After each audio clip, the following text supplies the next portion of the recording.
kuNkulunkulu wephezulu nokuthula emhlabeni kubantu abathokozelwa nguye uJesu Kristu inkosi. uJesu Kristu inkosi. uJesu Kristu inkosi. uJesu Kristu inkosi. uJesu Kristu inkosi. uJesu Kristu inkosi.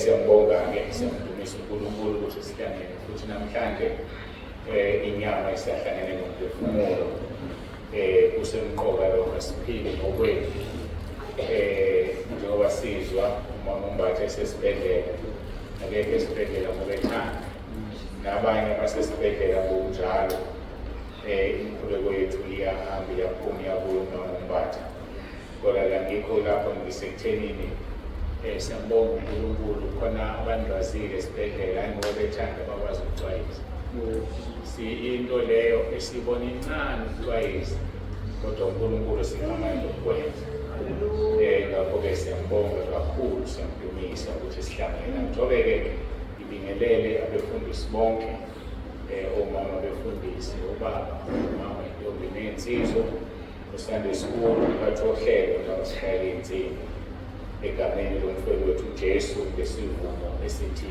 uJesu Kristu inkosi. uJesu Kristu inkosi. Ngijabule kakhulu namhlanje uma ngibona ngibona babumntambo ngajabula ngathi hayi lo babumntambo ngokuhlukanisa nenkosikazi ngapha namhlanje uhlale eduze kwami ngiyabonga-ke ngibonile ukuthi uma ngimcela kaZulu ngivele ngimthathe nje kumele ngafuna ukuze uzohlala phansi mawuthatha isihlalo sakhe ngiyabonga kakhulu baba ngiyajabula ngihlale ngithinta indodana sihlala sithintana ile phesheya ngihlale sithinta siyajabula kakhulu uNkulunkulu awubusise umndeni wontanga sesikhulumile kumama ukuthi sinenkonzo yabesifazane mhlaka 12 lo yalesihlanu iyangena ntambama zibe khona ngoLwesithathu umqibelo angazi zingaki bese kuba ngesonto sinenkonzo yombhabhatiso ngiyakholwa ukuthi angithola ithuba namhlanje ngizoba notify bonke ngaze ngibatshele ngibakhumbuze abazobhabhatiswa ngenxa yokuxakeka umsebenzi mningi kakhulu kodwa-ke ngiyakholwa ngizokwazi ukwenza namhlanje mhlaka 6-ke umqibelo ozayo ngiyakholwa-ke sohlangana eGreat Town nalabo abazophumelela kwe-Great Town siyambonga uNkulunkulu ngaleya branch unendawo enhle esisayitholile senemtikishwana yake esazokwenziwa bese-ke siliya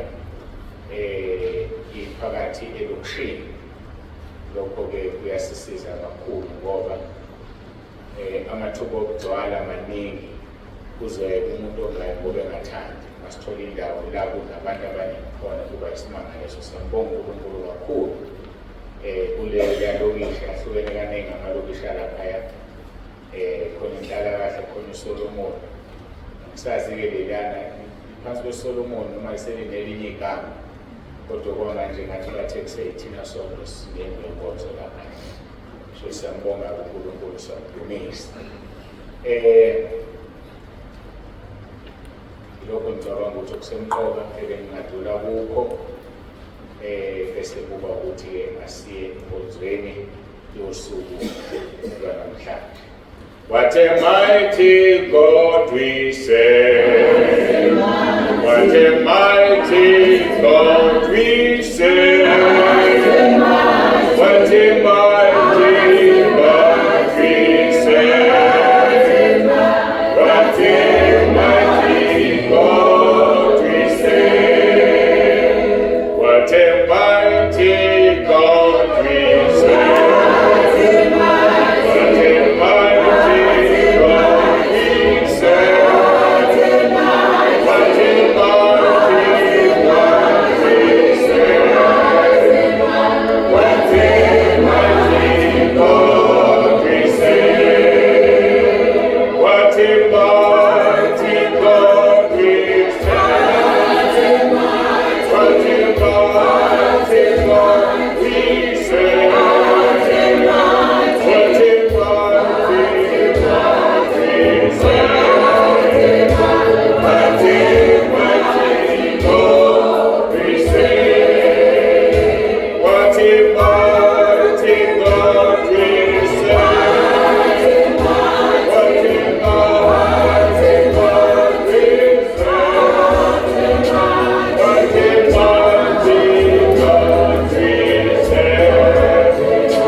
ezulwini, unguNkulunkulu emhlabeni, unguNkulunkulu ezinzulwini zonke.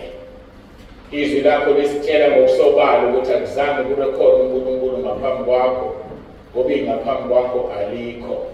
Akuzange kube khona uNkulunkulu emva kwakho, ngoba ingemva kwakho ngeke libe khona. Sibonga ukuvulwa amehlo sikhonza uNkulunkulu ophilayo. Siyathandaza-ke Nkosi ngaso lesi sikhathi egameni lomntwana wothando lwakho uJesu Kristu inkosi yethu. Siyacela ukuthi uhlale nathi ngomoya wakho oyingcwele. Siyabonga sezwele ukuthi ukhona, qhubeka ube phakathi kwethu. Usikhole moya ongcwele, usikholele kulo lonke iqiniso. Usibikele lokho okuzayo nokuzwayo kukhulunywe ekhaya ezulwini. Ngoba inkosi uJesu yathi leyo imisebenzi yakho engaphelele, siyazi ukuthi noma ufisa u-12 imisebenzi yakho yenzayo. Eminye yayo lesengiyibalile. Khululeka moya ongcwele ukwenza konke ofisa ukwenza. Sisimisela ukukulalela, sisimisela ukwenza lokho kuyintando yakho.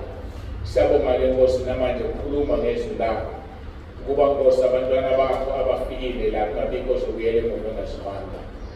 Ngiyathandaza Nkosi ukuba nami ngihlalise phansi ngilalele, ukhulume wena usebenzisa lo mzimba, sizwe lokho siphathele khona. Siyathobeka-ke Nkosi, akekho omunye uNkulunkulu esingamguqela kodwa wena wedwa. Lonke ilungu lwakho lukufanele. uJesu Kristu inkosi. Amen.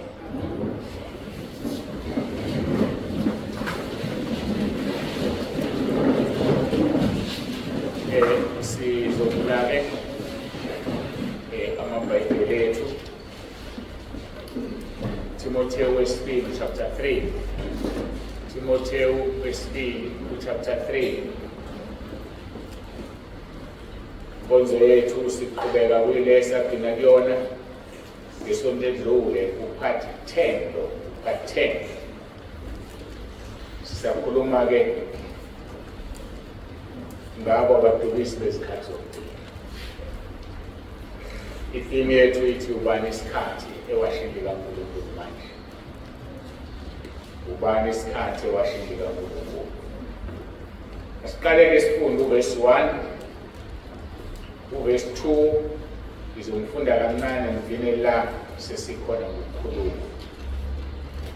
Kepha yazi lokhu ukuthi ezinsukwini zokugcina kuza kuvela izikhathi ezinzima, ngokuba abantu bazokuba ngabazithandayo nabathanda imali. Sizogcina khona lapho-ke ngoba isihloko esigijima naso manje abantu abathanda imali. Imali ayisona isono, okuyisono ukuthanda imali. Abantu-ke bayithanda imali baze badukelwe ukukholwa. Yaphela ukukholwa kwabaningi ngenxa yemali. Bengafanele kube njalo ngoba uNkulunkulu usithembisile. Wathi igolide nesiliva lingelalo. So kudalwa yini thina siyithanda imali na? Khulumile uJesu kuMateyu ngicabanga ukuthi chapter 5. Wathi lapho ingcebo yomuntu ikhona nenhliziyo yakhe iba khona. Ngesikhathi uLothi ephuma eSodoma ehamba nonkosikazi wakhe ney'ngane zakhe amantombazane, kwathiwa baphume bangabheki emuva ngoba lizosha iSodoma. Lathi uma iqala lisha yini imvula yomlilo, yini imvula yesibabuli, wajika umkaLothi wabheka emuva ngoba ingcebo yakhe yayisemuva. So-ke abantuzalwane abaningi bazosala makuhlwithwa ibandla ngenxa yemali. Bazosala makuhlwithwa ibandla ngenxa yezinto abanazo. Bekuyisikhathi lesi ukuthi umuntu anikele konke anakho. Nikele imali yakho. Nikele, mangithi unikele imali yakho ningangizwa kabi, angilethe imali yakho esontweni. Ngoba nathi masihlwitha sihambe uyosala kuyi-bank account yesonto. Nasazi bayoyenza. Kodwa ngisho ukuthi inikele ngokuthandaza ukuthi inkosi le mali enginayo akusiyona eyami yakho. Ukuze ingabi isithiyo ukuthi uma usuhlwithwa ucabanga umnotho ushiye emuva. Imoto yakho uma ukuthi uyithanda kakhulu inikele. Ney'ngane zakho uma uzithanda kakhulu zinikele. Ngoba sazi zona ziyohlwithwa mhlawumbe uyohlwithwa wena isali. Bese ubheke emuva uphenduka isiduli sikaSawuthi njengomkaLothi bese ungabe usahlwitheka ngoba uthanda iy'ngane zakho. Nonkosikazi wakho uqobo mnikele ukuze ungasali ngenxa yakhe. Nendoda yakho uqobo inikele ukuze ungasali ngenxa yakhe. Isikhathi leso ukunikela zonke izinto ngoba abantu balahlekelwa ukukholwa ngenxa yemali. Sishilo ukuthi ngizolokhu ngisho size sijwayele from time to time sizothi uJesu Kristu inkosi ngoba silwa namadimoni afikayo esivakashela usathane uthuma amadebele eshe phansi. Siteke umgadi umuntu oseduze kwakho ukuthi uyasho yini. Mayingasho mkhulekele ngenhliziyo ukuthi asindiswe aphenduke. Ngoba mayingasho yena ukuthi uJesu Kristu inkosi ukuthi akayona inkosi kuyena. uJesu Kristu inkosi. uJesu Kristu inkosi. uJesu Kristu inkosi. uJesu Kristu inkosi. uJesu Kristu inkosi. uJesu Kristu inkosi. Ngiyabonga Musa ngiyamkhumbuza. Akuthi angeke futhi vele ngicela ukuthi angihlale phansi. So kangazi ngizohlala kodwa ngiyabona sengizohlala phansi. Setshenziswe lo mzimba manje-ke kuyangisiza uma ngidlulela umoya. Ngesonto ledluleke sikhulume ngemibuzo ekhona esiqhubeka nayo. Mbuzo wokuqala, mangaka amakholwa athembekile kokweshumi. Owesibili, sikhiphelana okweshumi. Owesithathu, kukhishwa abanjani okweshumi. Okwesine, sikubala kanjani okweshumi. Ngoba abazalwane bagcwele esikhogweni ngenxa yemali okweshumi. Ayibagcwele. Izathu ezimbili ezinkulu egcwalisa abazalwane esikhogweni ozintathu ezinkulu. Imali okweshumi. Ukuhleba. Ungathetheleli. Banamagqubu abazalwane abathetheleli. Bayahleba abazalwane, bahleba endlini kaNkulunkulu. Uthi uhlezi ushumayela bengenela ku-WhatsApp bekuhleba bazalwane-ke lapho. Bethetha. Yini angathetha ngayo engathethi ngale ndawo akakuyona? Angazi sofike sithini uNkulunkulu. Angazi ngempela ukuthi sofike sithini kuyena. Kodwa-ke asikho kulozi ezinye izinto sokuqhubeka nazo ziningi la izinto okuthiwa ngekhathi zokugcina abantu bazozenza. Sikhulumile kabanzi ngabazithandayo siphezu kwephuzu lokuthanda imali. Ngathi-ke ngesonto edlule kunezinto okuthiwa iy'kholwa uma lizenza kugcwaliseka ukulunga. Sasho futhi ukuthi umbhabhadisi washo njalo uJesu. Sathi kunezinto okumele uzenze ezinomvuzo omkhulu kodwa zikugcwalisa ukulunga njengakho kweshumi. Uma ukhipho kweshumi udla izono ngeke ungene ezulwini ngoba kukungcwelisa. Kodwa uma uphila impilo engcwele ungakhipho kweshumi ngeke ungene ezulwini ngoba okweshumi lisemqoka. Okweshumi akugcwalisa ukulunga. Sikhiphelana okweshumi. Ngicabanga ukuthi lo mbuzo ufuna sidile nawo namhlanje. Mangibheke iseyindele ndaba yokweshumi ukuthi phela ukuze singayisikhobeni. Ngijabula-ke ngoba angikaze ngime la ngifuna imali kubantu futhi angisoze ngime mase ngimila noba sengwini. Ngoba into yokuqala uJesu ayisho uma engibizwa wathi ngagijimisa imali ngegama lakhe ngoba befundisi begijimisa imali. So-ke ngisho kahle lento ngekholwa ngoba ngifuna nezulwini ngingavinjwe lokho kweshumi ningayizulwini. Kodwa ngeke kumngcwelise. Sizochaza-ke ngokuqhubeka kwenkonzo ukuthi yindaba kungakungcwelisi. Kodwa njengamanje kukhishwelani okweshumi. Uma sikhipha okweshumi sikhombisa ukubonga kuNkulunkulu. Abantu abaningi-ke bazi ukuthi uma bekhipha okweshumi bafuna ukubusiseka. Iyona kanye into edala ukuthi abantu bengabusiseki ngoba bafuna ukubusiseka uma bekhipha okweshumi. Okweshumi asikhipheli ukubusiseka. Uma ingqondo yakhe ikutshela ukuthi ufuna ukubusiswa uma ukhipha okweshumi, ishinte namhlanje. Ngoba mhlawumbe yikho ungabusiseki nje ukhipha okweshumi. Ngakhumbula omunye wakwangithethisa ekhaya lethu. Bathetha abanye. Sengithulelayo nami ngilale phansi, ngihleke ngenhliziyo. Uthi yonke into ethi angiyenze sengiyenzile, kodwa ngimbone uNkulunkulu engiphilisa. Ngiyawuthandaza uRoma 10:9, ngiyawuthandaza umkhuleko wami 18, ngiyazila ukudla. Ngiyazibhala izono, kodwa ngisindi. Ngiyayenza lento ethi angiyenze. Kanti kufanele ngize ngenzeni. Bazalwane akumina ophilisayo. Inkosi uJesu ephilisayo. Akhona yethu umfundisi ophilisayo ngoba nalo othwele akaphilisi, philisa imithi yakhe kaSathane. Akekho umuntu ophilisa omunye. Ngoba akekho umuntu odala omunye umuntu. Phela uma ngabe besikwazi ukuphilisa umuntu ngabe sibumba udaka, siphefumule kulo liphile elikhulu. So akhona yedwa lo ophilisa umuntu, nothwele uphilisa amandla obumnyama. Ngisho lento ngithi uPaul ithi ngivule lelizwi.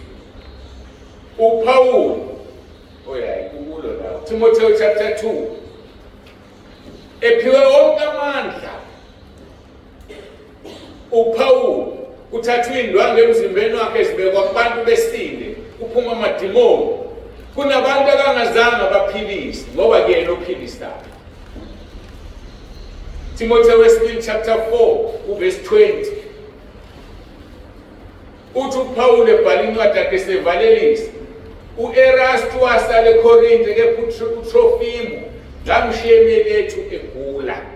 Wamshiya kanjani egula? Mayiphilisa bonke abantu uPaul. Ngoba kuyena ophilisayo.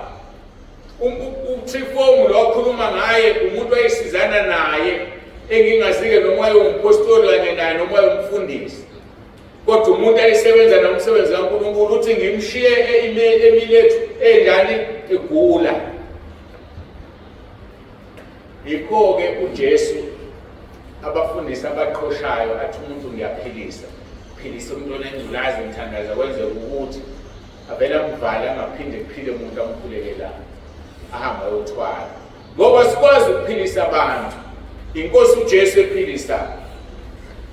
Ukuyo Timotheo lo wokuqala mawufunda lapha ku chapter 5 verse 22 no verse 23. Paul ukhuluma noTimotheo uthi ungabusaphuza amanzi kodwa kepha phuza iwayini elingcosana ngenxa yesisu sakho nobuthakathaka bakho okuvamileyo. uTimotheo wayeumphostoli phansi kaPaul. Wahlulwa yini uPaul ukukhuleka uTimotheo wasini? Usemtshela kaphuza iwayini ingcosana ngoba kuyena ophilisa abantu. Asifizweni bazalwane sonke nasekhaya lethu la ku YouTube. Akekho umuntu ophilisa umuntu. Ngisho noJesu ehamba emhlabeni wayekhuluma amagama axakayo. Ethi mase mkhulekele umuntu wasinda athi ukukholwa kwakho ukusindisile. Kanti angisindiswa ngoJesu. Sindiswa ukukholwa kwami. Umukholwa ukhuleka kuzokwenzeka. Mawungakholwa ukukhuleka ngeke kwenzeke. So kufanele sizazike lezi zinto. Kodwa ke bengidlula ke lapho ngichaza ukuthi masikhipha okweshumi siyabonga. Asicela ukubusiswa kuNkulunkulu. So lezwakizwe kuchaza ukuthi abantu abaningi bahlele bethi bayabusiswa ngokukhipha okweshumi. Yebo uzobusiswa kodwa kuyona inhloso. Uma kuyile inhloso uzongabusiswa. Mawubheka uGenesis chapter 28 verse 20 no 22. Lithi izwi lenkosi uJakobe wenza isethembiso wathi uma uNkulunkulu 1 noma ke ngiqale ngifunde bese ngibuya ngimbalela lezi zinto. Uma uNkulunkulu eyakuba nami angilondoloze kule ndlela engihamba ngayo angiphe isinkwa sokudliwa nezingubo zokwembatha ukuze ngibuyele endlini kababa ngokuthula, khona uJehova uyakuba nguNkulunkulu wami. Naleli tshe engilimisele libe yinsika liyakuba yindlu kaNkulunkulu, nakho konke uyakungipha khona ngiyakunika okweshumi. Usuzwile uJakobe ukhipha okweshumi ngoba uNkulunkulu eqala wenza izinto. Kusho ukuthi uma ekhipha okweshumi wenzani? Uyabonga. Ake sibuyele sihlaziye leli vesi. Jakobe wenza ithembiso wathi uNkulunkulu one uyakuba nami. Ubani la endlini ozothi uNkulunkulu akanaye? Ubani ku YouTube noma ku WhatsApp ongilalele manje ozothi mina uNkulunkulu akekho nami? Khipha ngani okweshumi. uNkulunkulu eyokuba nami one, condition yokuqala kaJakobe. Two, angilondoloze kule ndlela engihambayo. Ubani ozothi akalondoloziwe kuze kube manje? Vuke ekuseni uhambe uyosebenza, ubuye ntambama ulondoloziwe. Iphela inyanga umnika uNkulunkulu okwakhe kweshumi. Siyabona ukuthi ngamakholedo lesikole adwele aphambi kuNkulunkulu. Thanda imali ngekhathi zokugcina abantu bazothanda imali. Uthi ke point number 2, angilondoloze kule ndlela engihambayo. 3, angiphe isinkwa sokudliwa. Ubani olambile la ufike ongadlanga ekuseni ngaphandle kwalabo abathi angidli mina ekuseni mangenkonzweni. Sonke sidlile kodwa ubonge uNkulunkulu ngokumnika okwakhe kweshumi. Angiphe isinkwa sokudliwa. Number 4, nezingubo zokwembatha. Khona uhamba nqunla endlini sonke sembetha nithi isizathu songamnika uNkulunkulu okweshumi sithi uthi nezingubo zokwembatha. Number 5, ngibuyele endlini kababa ngokuthula. Ngoba ngikhuluma ukuthi uvuke ekuseni umuntu ayosebenza abuyele endlini kayise ntambama ngokuthula. Iphela inyanga akamnika uNkulunkulu okweshumi. Ubuyele ngokuthula wakudina ematekisini, wakudina zonke ingozi ezikhona. Bani basebenza ebusuku, hamba endleleni ungashaywa inyoka ungayiboni inyathela ikushaya, kodwa ukudinile uNkulunkulu. Lezi izinto eziwu5 siyazi u5 kumele umusa kaNkulunkulu. uNkulunkulu mayekwenzela umusa uthi ekugcineni kuverse 22, nakukho konke oyakungipha khona ngiyakunika okweshumi. So sinika uNkulunkulu okweshumi ezintweni asinike zona. So ukunikile ukudla mnika okweshumi, ukunikile noma inakunikeze yona mnika okweshumi, kukho konke onginike kona ngizokunika okweshumi. So kahle hle ukwenzani ukhipha okweshumi? Ukubonga, hayi ukuthi ufuna ukubusiswa. Hayi ukuthi ufuna ukubusiswa. Yikho abantu bengabusiseki ngoba balanda isibusiso ngemali. uNkulunkulu akathengwa ngemali. uNkulunkulu imali uthi eyakhe. Imali ungathenga uNkulunkulu ngayo ngoba nomuntu ayikho iprice yomuntu. Makuthiwa umuntu yalotholwa ngenkomo eziwu11 usungamthengi, sokwenziwa isivumelwano emindenini emibili sokuthi uyasuka lo muntu ukubuza la uyabanxephezela isipho. Akekho umuntu okudayisayo. Manje uma thina ke singadayisi, uNkulunkulu odayisayo asimazi thina. So asiyekenike lento ukuthi ngikhipha okweshumi ngoba ngifuna ukubusiseka. Asibuyele lapha kuverse 21 ngoba khona uthi kuverse 21, ukuze ngibuyele endlini kababa ngokuthula khona uJehova uyakuba uNkulunkulu wami. Kusho ukuthi uma ungakungenisa okweshumi uyamphika uJehova ukuthi uNkulunkulu wakho. Ngoba uma ungamphiki ezoba uNkulunkulu wakho uyamnika okweshumi kwalokho akunikeze khona. Bangakanani abaphika uKristu, abaphika uJehova ngoba bengangenisa okweshumi? Uyamphika. Sisazwela kuthiwa ukhishwa abanjani. Ngikakafiki la. Kodwa mhlawumbe uthi ngihit ngoba ngiyazi ukusebenza. Uma umuntu ekunika imali awuyinikwe lowo muntu, uyinikwa uNkulunkulu ukhipha okweshumi. Noma ngabe ukunika u50 rand, thatha u5 rand ukhipha okweshumi kaNkulunkulu. Noma yini oyitholayo ukhipha okweshumi kwayo. Ufuye inkukhu ziyazalela amathwane, mhlambe ngenza ukubaleke kalula abawu10. Elilodwa likaNkulunkulu akhulisa iqedwe, uqede lapho ngiyolinikela la ukhonza khona.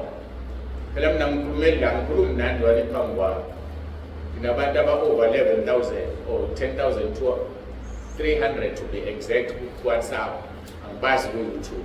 So-ke angisho ukuthi abantu abazonikela la, nikela la ukhona, ngoba ngeke ungene ezulwini ungakhipha okweshumi.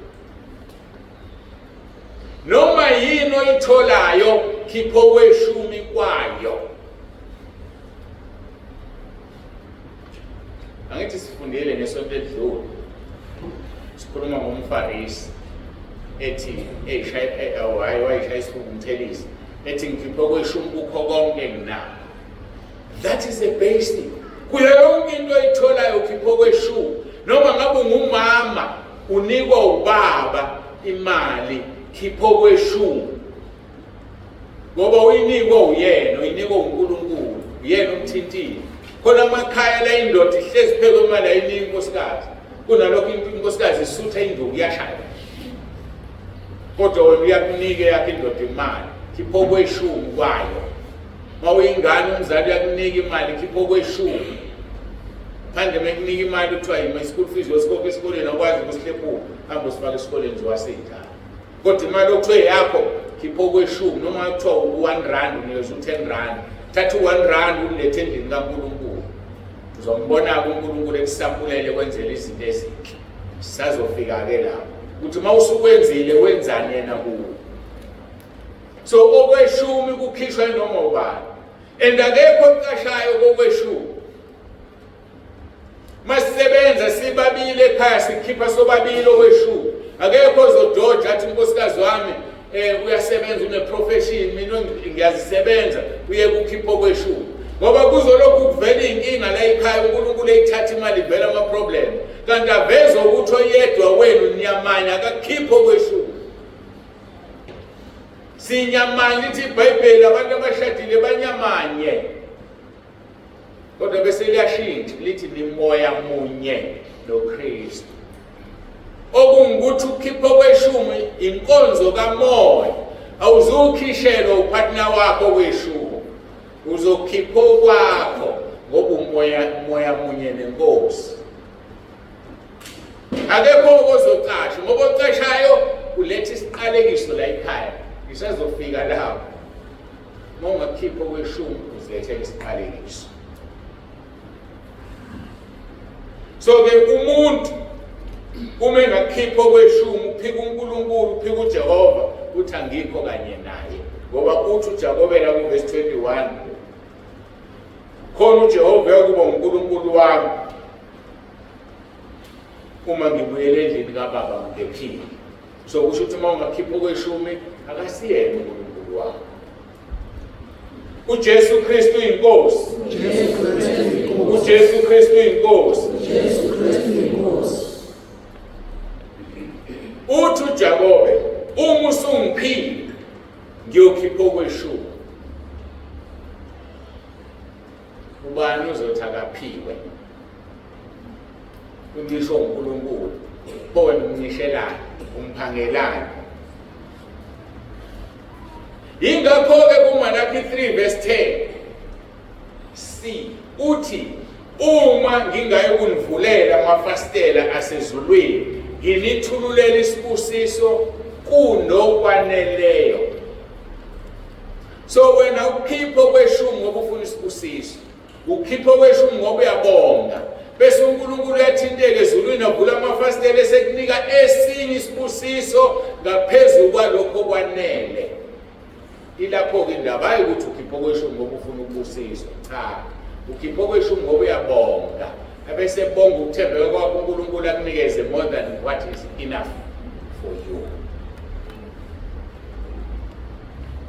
Uthi ngivivinyeni ngalokho nibone ukuthi angiwusukuma ngivula amafastela ezulu nehlisela isibusiso ngaphezulu kokwaneleyo. So wena sisuse engqondweni ukuthi ufuna ukubusiswa because already ubusisiwe, uyaphila, uqokile, uyadla, une-shelter, ubusisekile. Nika uNkulunkulu okwakhe, eyakhe futhi le ndima yokuthi aphinde akunike. So ukwazi ucomplain, ngiyanikela mina angibusiseki.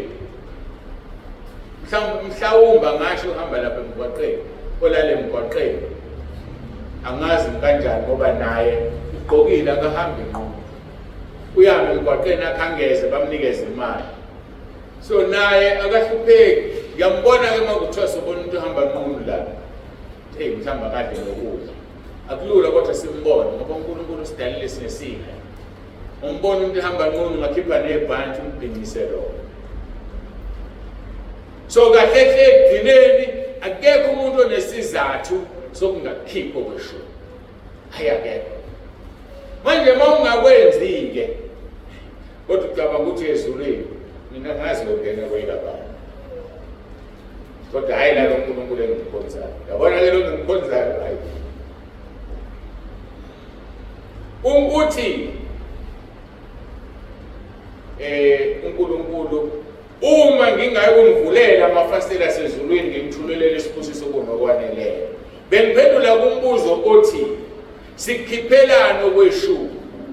Asikhipheli ukubusiswa. Sikhiphela ukubonga kulokho esikunikwe uye futhi. Sibuyisela okweshumi kwalokho esikunikwe nguye. Asikubuyiseli konke emuva, kodwa sibuyisela wani okweshumi kwakho. Uma ke wena ungakubuyiseli uyamphanga. Ungumphanga. Uphanga uNkulunkulu. Mina ngiyangixaka le ndawo khona mase kuthiwa uhlakaniphile. Usungaphanga umuntu wakudalayo.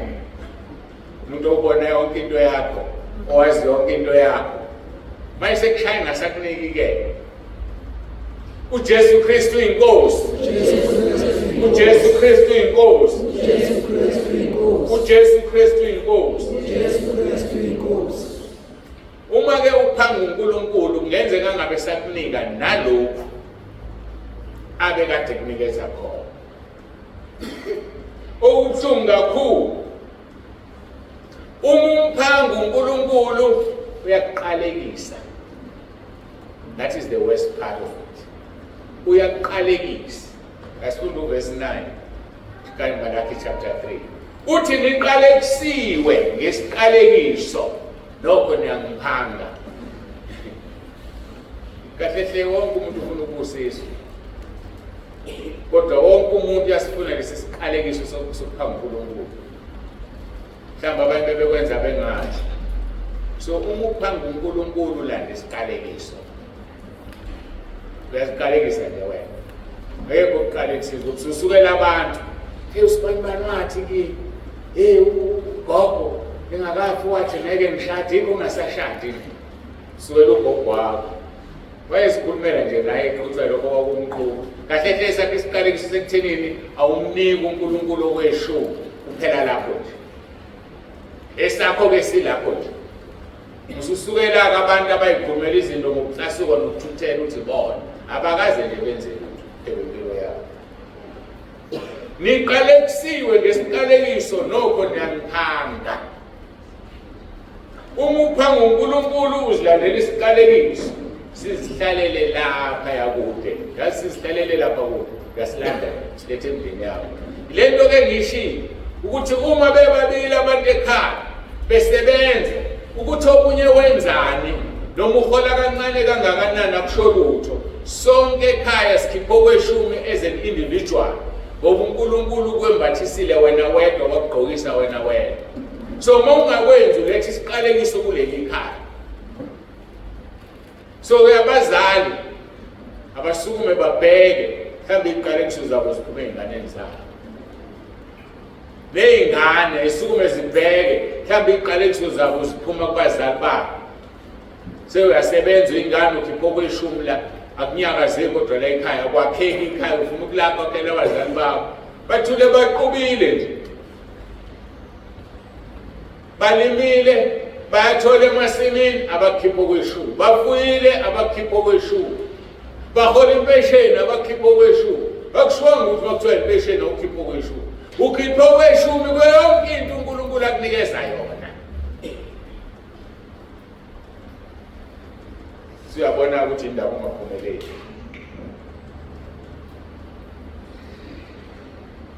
Nansi enye into engikhumbulayo. uJesu wathi angizeli uzochitha umthetho. Ngizowenza njani? Ngizowugcwalisa. Enye into ehlupha abantu khipha okweshumi akwenza umthetho. Ungakwenza umthetho okweshumi. Ungakwenza umthetho. Bonga. Unjani ukwenza umthetho okweshumi? Thatha calculate. Ubale uzubale to the last cent. Wenza umthetho. Ma uNkulunkulu egqokisile okwembathiso kwenzela yonke into usungaze umbalele ukhiphe okweshumi 51 cent. 51 cent. Wenza umthetho phela wena. Lithi iBhayibheli owenza umthetho uphila ngomthetho uyohlulelwa ngomthetho. So ukwazi ukwenza umthetho owodwa uyishiyeke mina obuzohlulelwa ngomthetho. Sihamba ngokholo siphila ngokholo. uNkulunkulu ekwenzele zonke lezi zinto yini ungayiround ufile imali. Makathi kufanele ukhiphe u9.50 yini ungakhipha u10 rand. Wenze besikwethe. Ngoba ukhipha umthetho ngozobala to the last cent. Yiyo lento ehlupha abanye abantu. Abayindawo bamile basitike emthethweni. uJesu wafika uzogcwalisa umthetho. Kuba singabe sisaphila phansi komthetho kodwa siphile emthethweni onkululeko. Uma kufika kuwe enhlizweni yakho ukuthi ethu 2 rand kokweshumi. Uma kufika kwenu ukuthi etha u10 rand ethu 10 rand. Kodwa wenze sure ukuthi ayibi ngaphansi ukuze ungomphanga uNkulunkulu. Usungaze ukhalela u2 rand. U2 rand. Singasekho isikho sika 2 rand. Uzothenga ngempela uthi waneko yala 2 rand asisele. Balela uNkulunkulu amasenti, ubale nalokubalela amasenti. Mayise kuphutha lo msebenzi ungasasebenza uzothini? Ngoba kulula ukuphutha ngagula manje uhlale phansi ungayi emsebenzini. Noma uvela uqoshwe, bakwakhela uzungu abantu bakaSathane uqoshwe emsebenzini. Ukhale bamsibande ngikhuleke, qoshiwe emsebenzini mina ngenze lutho. Hayi ngikhulekeke nami ngoba phela kangidelile. Nowami ungaphendula umkhuleko ngoba ngikhulekela umuntu oxabene noNkulunkulu. Balela uNkulunkulu amasenti.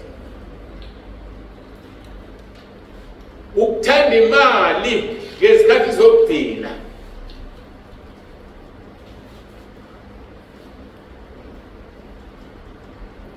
Ibandla elingakungenisa okweshumi amalunga alo ayahlupheka. Ibandla elingakungenisa okweshumi. Umndeni ongakungenisa okweshumi uyahlupheka. Angiphathi noma kuthuhlweni ephakathi bakhipha abanye abakhipha. Yakhipha ubaba la ekhaya umama akakhiphi. Kodwa ngalo ongakhiphi ukuze siqalekiso la ekhaya. Uletha ukuhlupheka, uletha ukubha.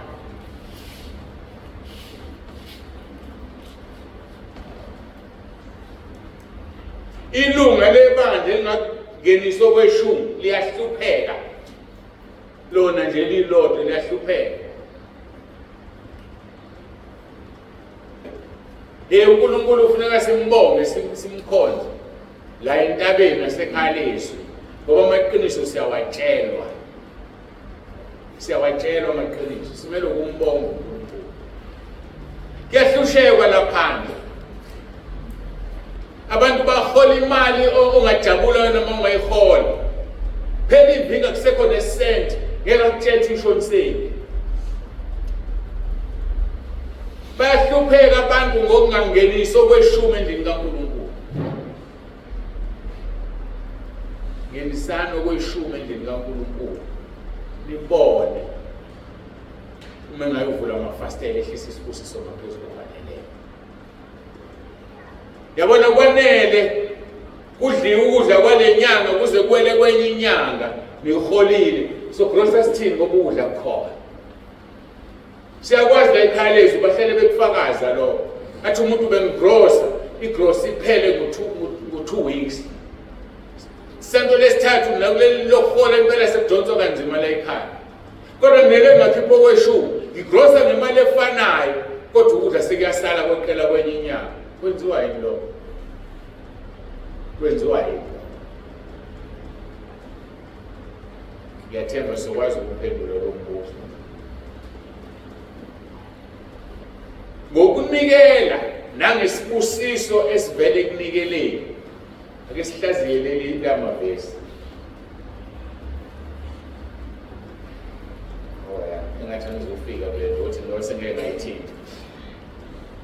Into ethatha igrocer, ngishilo last week ngathi mayithenga igrocer la ekhaya. Efika naye ubaba noma umama noma bobabili, ifokufaka emakhabetheni, kuqala nibeke igrocer la nithandaze, nibonge uNkulunkulu ngale grocer. Niyalokudlayo kungadli, sinikezwe lawo mandla. Fafaza igazi lika Jesu phezu kokudla. Fafaza igazi lika Jesu emakhabetheni. Kuzangafika amadimoni azothatha lokhu kudla. Uthi mawuqhubeka kungalakhi ngiyokhuza okudlayo kungadli. Ngoba ikhona lento edlayo esingayiboni umoya wasesihogweni. So wena uvela umukele wazi ukuthi ukudla kuthandazelwa mase kuyeswini. Abanye bayakudla abakuthandazeli nangaleso sikhathi. Uqala ukufika kuphuma lapha ya. Qale ke simoya namadimoni ezinye zezinto sezidliwa amadimoni zilo Satan zino 666. So kufanele sizikhulekele ukuthi uPaul samukela konke ngokubonga nangezwi. Funda ukukhuleka ufakizwe emkhulekeni wakho. Uqalekisa imoya uqalekisa amadimoni. Yasebenza ubaba uthumela imali la ekhaya. Imali iphelele emoyeni. Lize ngiqabane. Niyenzani imali engangithumelele yona? Nibanga imali ke manje. Sifana vele uthathe wonke umkholo wakhe awulethe la ekhaya lambena lapha yayisebenza khona. Still akawuletha ngoba kuthandazwa la ekhaya. Phele vele kuphele nje ukudla. Akwazi ukuthi kanjani. Asilalele izwi kaNkulunkulu silenze. Ngokunikela nangesibisiso esivela ngokunikela. Ngokubeka waseKorinte besibili chapter 9 sihlaziyabona manje from verse 10. Kepha yena onikohlwanyelayo inhlwanyelo nesinkwa sokudliwa uyakulungisela evisimbewu yenu andise izithelo zokulunga kwenu. uJesu Kristu inkosi. uJesu Kristu inkosi. uJesu Kristu inkosi. Lithi ke kepha yena onikohlwanyela inhlwanyelo. Ngathi masinikela siyahlwanyela. Lo mnikelo lenhlwanyelo iniko uyena. Unika inhlwanyelo akunika isinkwa sokudliwa.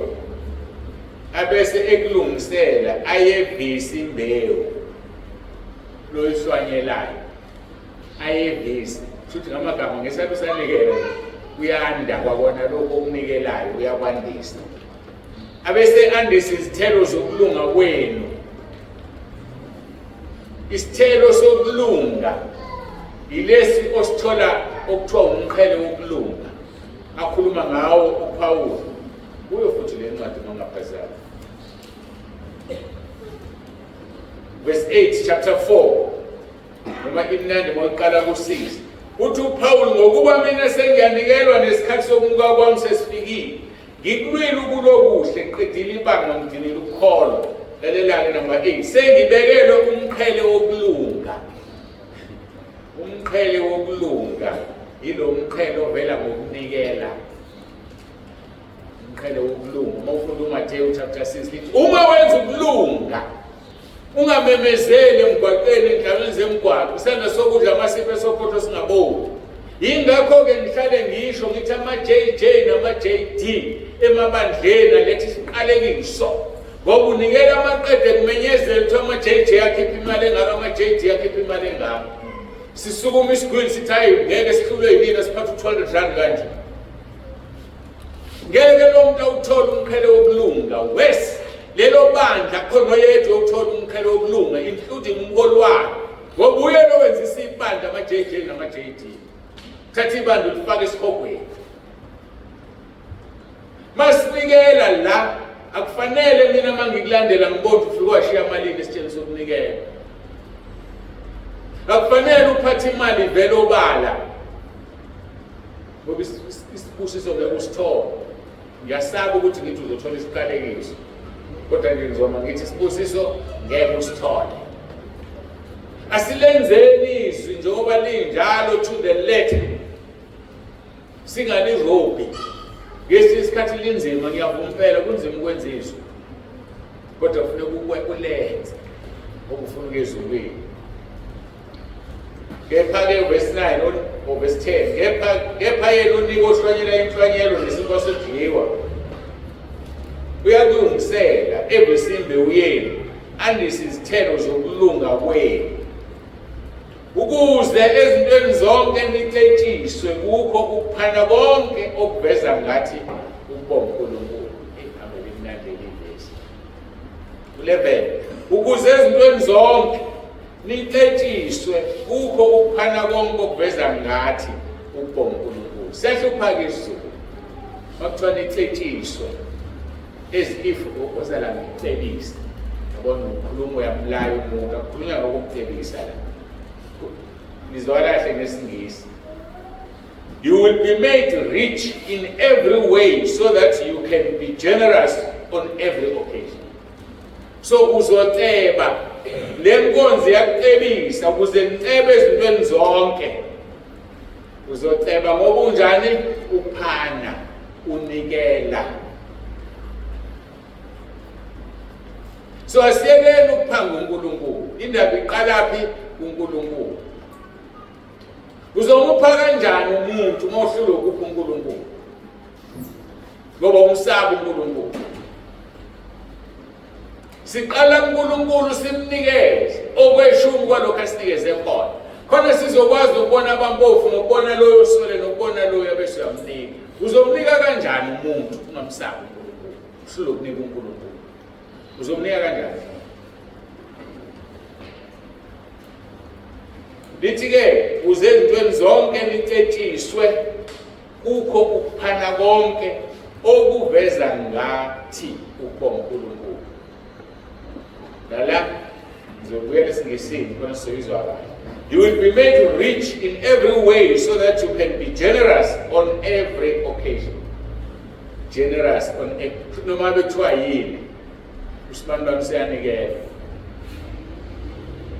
Kuvela lokhu to be generous on every occasion.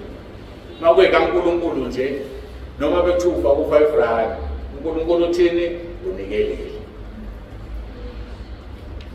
Lithi-ke so that you can be generous on every occasion and through us your generosity will result in thanksgiving to God.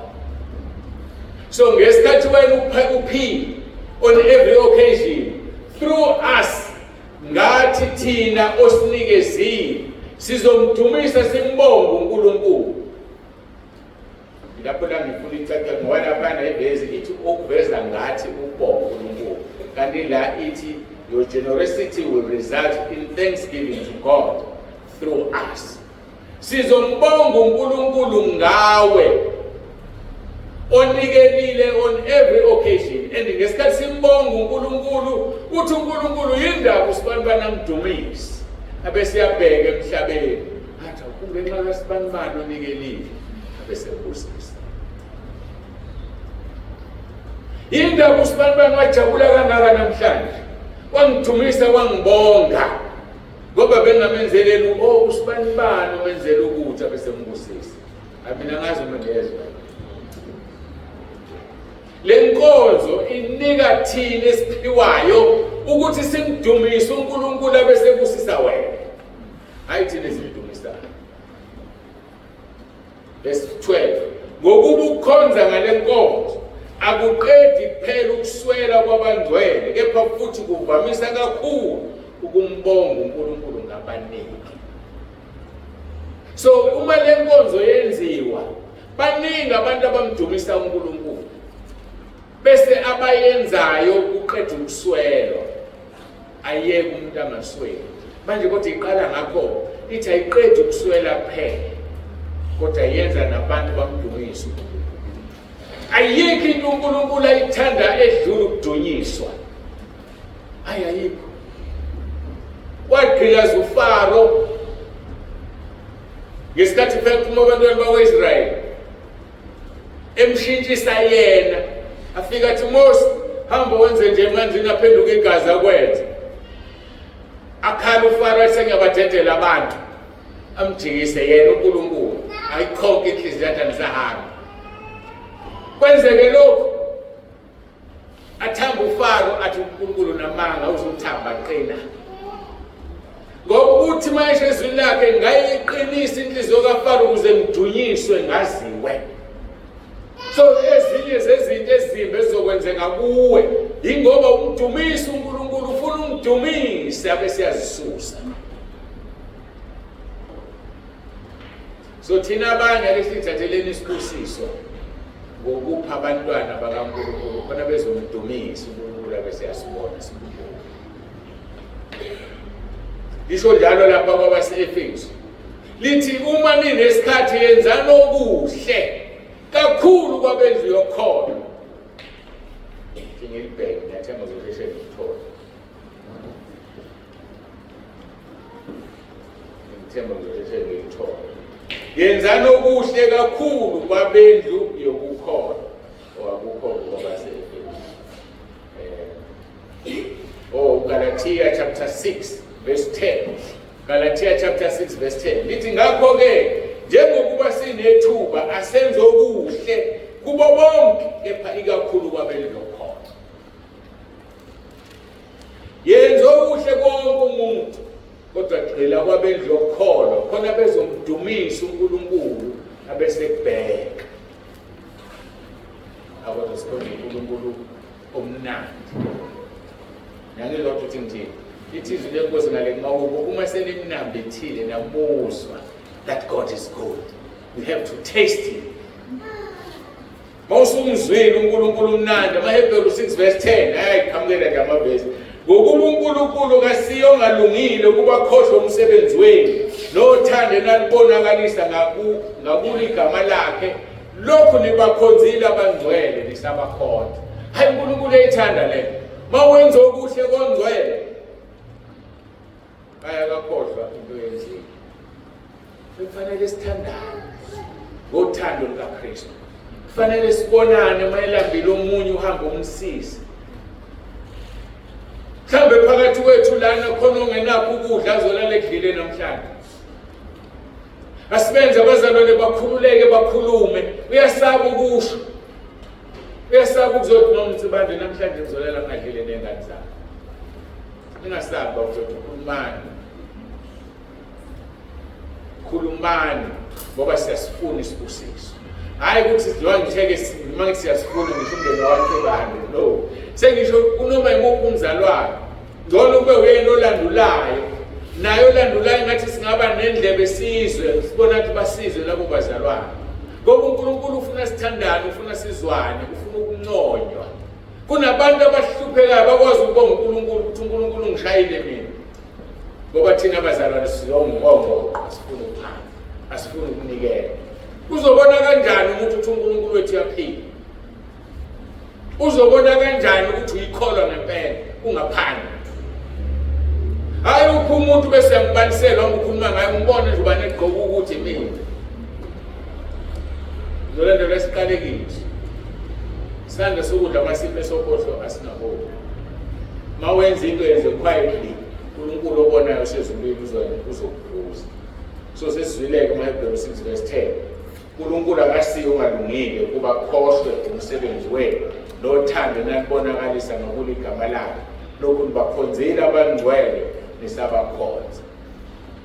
Ngale Galatia 6 lithi uma sinethuba masikwenze okuhle kakhulu kwempendulo khona.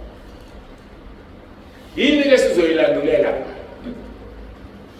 Isibusiso esivela ngokuthi umuntu akubonge sikhulu ngendlela emangalisayo. Uma nje ethi umuntu hawu ngiyabonga. Isibusiso esidlula ukuthi uNkulunkulu akubusise. Ngoba uNkulunkulu uyabheka ukuthi ubani lobonga omunye manje emhlabeni. Kwenzeni ukubonga abese mbusisa. Sithi-ke verse 12 ngokuba ukukhonza ngale nkonzo aqedi kuphela ukuswela kwabangcwele kepha futhi kuvamisa kakhulu kumbonga uNkulunkulu ngabaningi. Ubani loyo? 2 Corinthians chapter 9 wasebelahlekile senikhutha amavesi amaningi.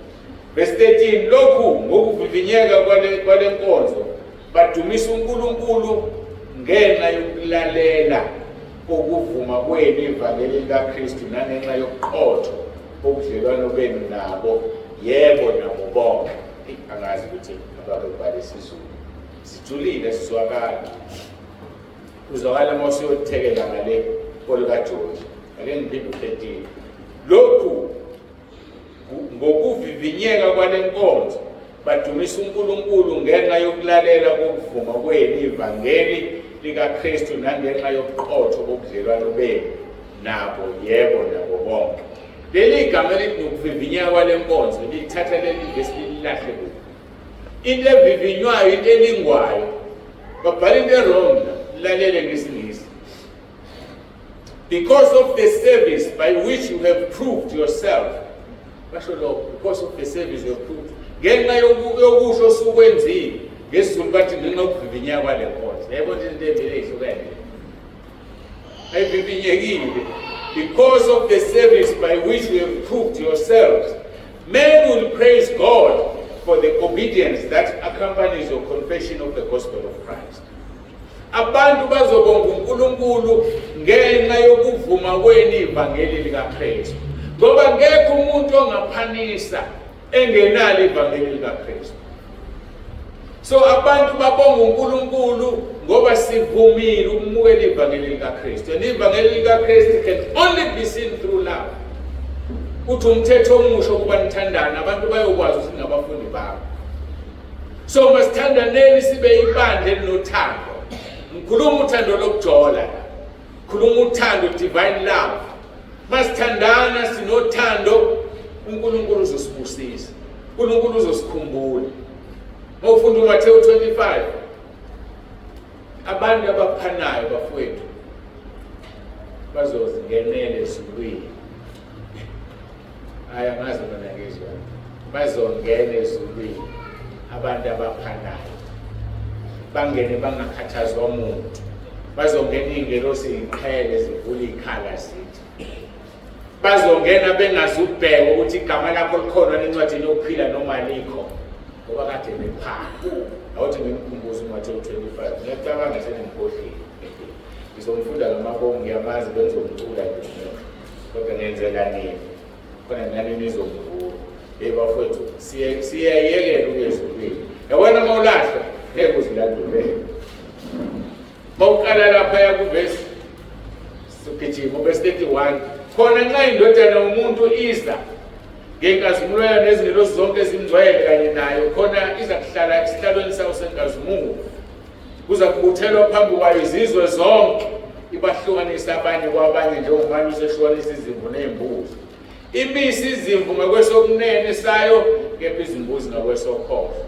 Lalela-ke verse 34 khona inkosi izokuthi kwabangesokunene sayo zanini nina elibusiswe ngubaba nidliva lombuso eliwulungiselweyo selokhu kwasekela umhlaba.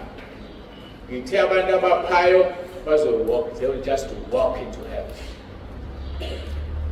Ngokuba siyachaza uJesu verse 35 ngokuba ngangilambile nangiphukula ngangomile nangiphuzisa ngangingumfokazi nangingelisa ngihambaze nangembathisa ngangigula nangihamba ngangisetolongweni nezakini. Makosha umfana wamakhelwane yanje kombone nje bangakasebeyile babona umambathe esibelele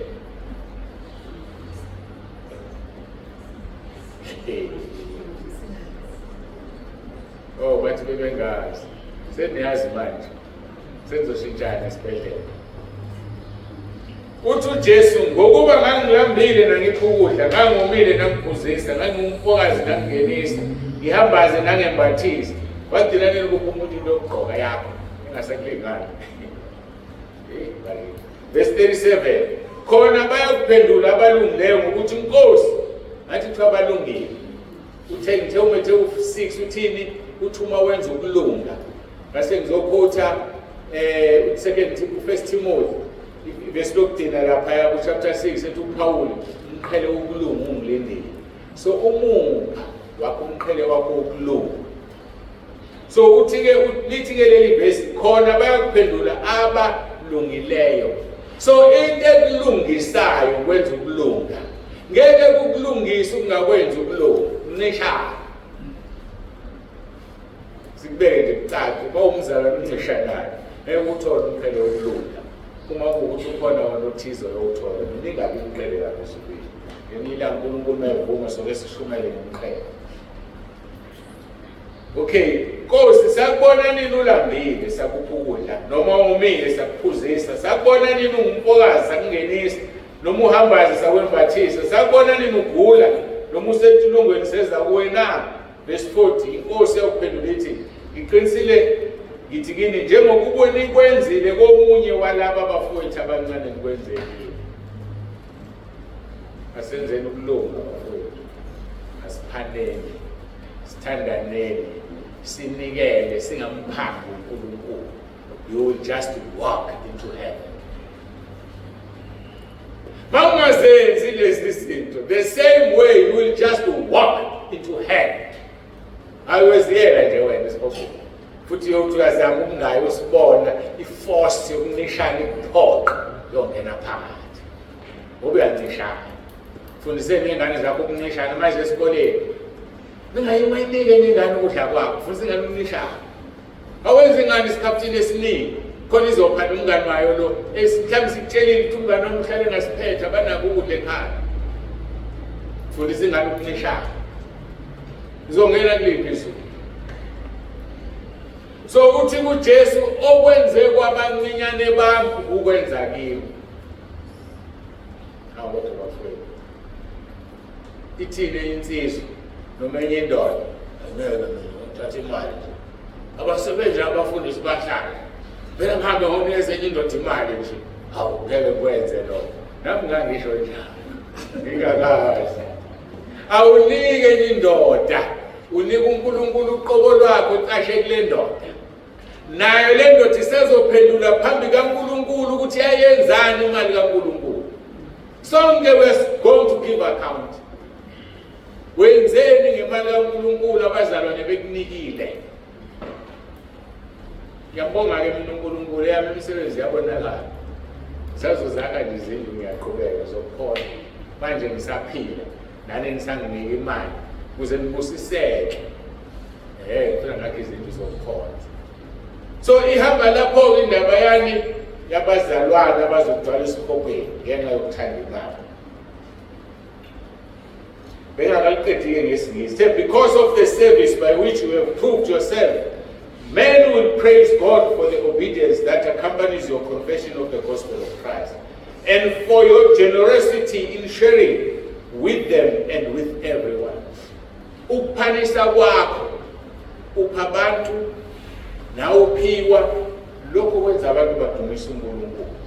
Verse 14 besebenza banilangazelela futhi ngokunikhulekela ngenxa yomusa omkhulu kakhulu kaNkulunkulu. Kwenza abantu bakhulekele.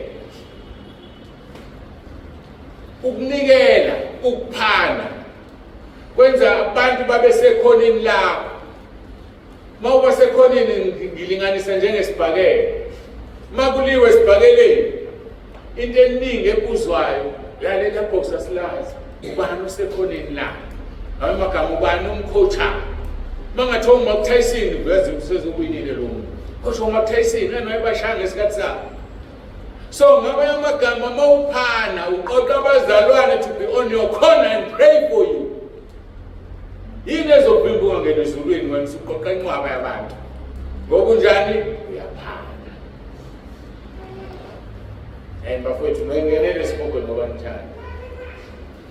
Ngesingisi semverse 14 lithi, and in their prayers for you their hearts will go out to you because of the surpassing grace God has given you. Thanks be to God for his indescribable gift. Makabonge uNkulunkulu ngenxa yesipho sakhe esingakhulumekile. Isiphi lesipho sakhe na? Kristu Jesu. Ngenxa yokuthi wasipha uJesu, uma sipha siyabusiseka ngenxa kaJesu. Lithi ke, God has given you. Thanks be to God for his indescribable gift. Makabonge uNkulunkulu ngesipho sakhe esingathazeki. Akathazeki uJesu bafowethu. Ngokugcinwa inkosi sizoqhubeka naso lesi sihloko kuphathi 11. Sisesikhulu sisenzima. Kodwa siyasiza ngoba senza uvuleka amehlo. Uthole enye indlela phezulu kaJesu ezokufaka ezulwini. Mangithi enye indlela ngisho kuziningi uJesu indlela neqiniso. But phezulu kwakhe ubekele izindlela. Uyaphana ngapha Jakobe chapter 5 verse 19 and 20 lithi obuyisile isono edukeni kwaso. Uyosibekela inqwaba yezono. Letha abantu ekhaya lezwi. Kunezono ezositshekelwa. Ungekho kodwa ziningi indlela zokezulwini. But zonke zihamba uJesu masithandaze.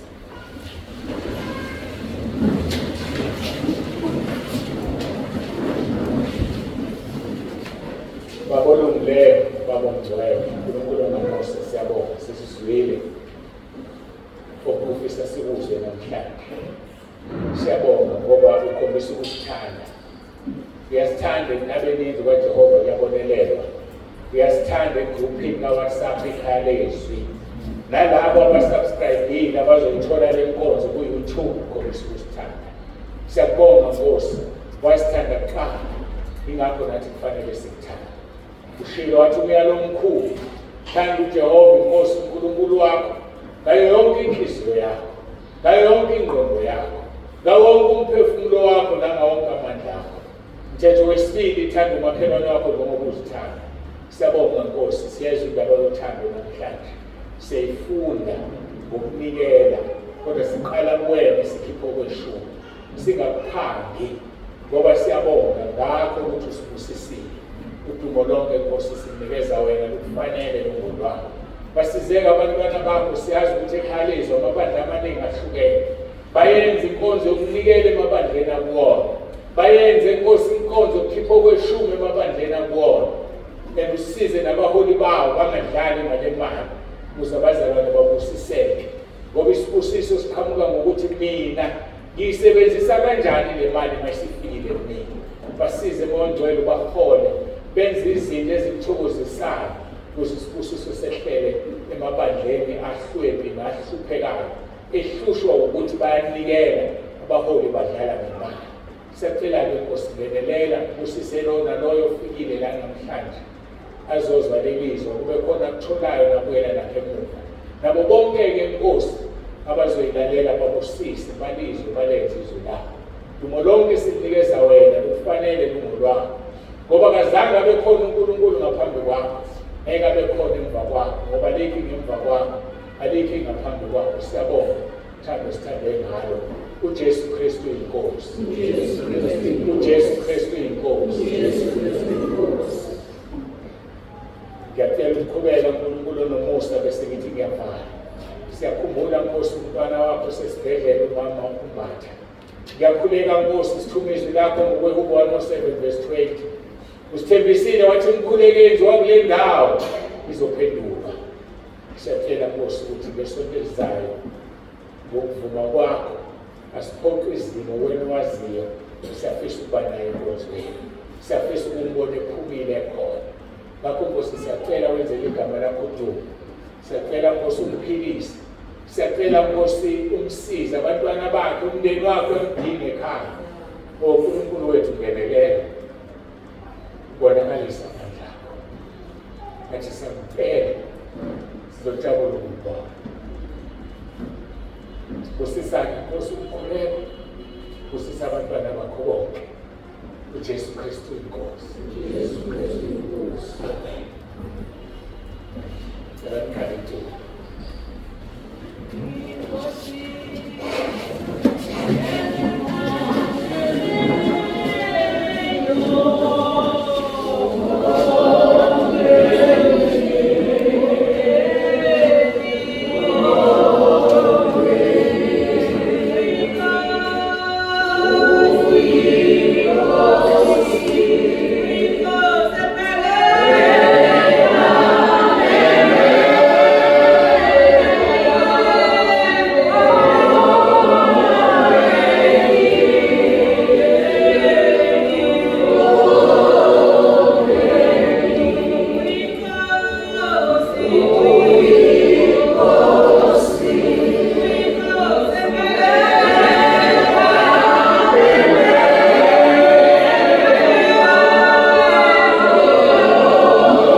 Siyabonga uNkulunkulu kakhulu ngenkonzo.